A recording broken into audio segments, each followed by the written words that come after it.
Magandang umaga! Linggo nga pala ngayon kaya maaga ako nagising. Uy, gising ka na din. Stretch muna.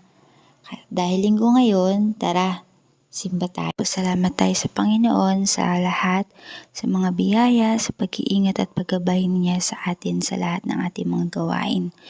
Kung meron man tayong napagdaanan ngayong linggo ng mga pagsubok o kahirapan man, huwag tayo makakalimot na lumapit sa Panginoon at magpasalamat.